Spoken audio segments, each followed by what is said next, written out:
Ici, partout dans le monde, aujourd'hui il faut continuer le combat pour la liberté et l'égalité entre hommes et femmes. En Iran, depuis le mois de juin,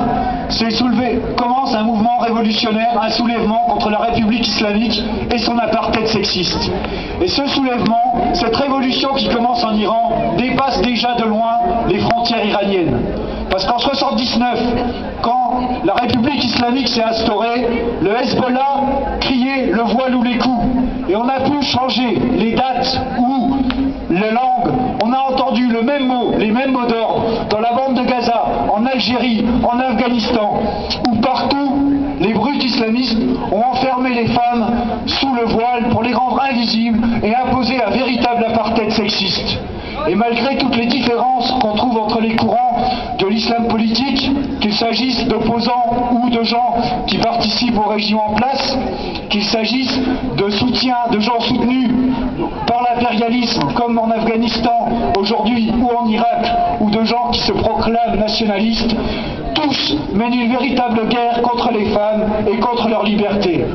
Alors bien sûr, il serait absurde de penser que l'oppression des femmes est née avec l'islamisme politique. C'est la plus vieille forme d'oppression qu'ait connue l'humanité, et les femmes connaissaient déjà les violences comme les crimes d'honneur, comme l'excision ou autres violences bien avant 1979. Mais comme s'ils prenaient en compte ce principe que l'on mesure le degré de liberté des femmes, qu'on mesure le degré de liberté d'une société au degré de liberté des femmes, les islamistes ont toujours d'abord attaqué les femmes pour enfermer toute la société dans une prison médiévale, au nom de la religion et pour s'appuyer sur tout ce qui est de plus réactionnaire, comme l'excision en Égypte. Ils ont défendu l'excision en Égypte, les meurtres d'honneur en Jordanie, les mariages et le viol qui s'ensuit des fillettes en Arabie Saoudite, et ont réintroduit des atrocités comme la lapidation en Iran, en Somalie ou au Nigeria.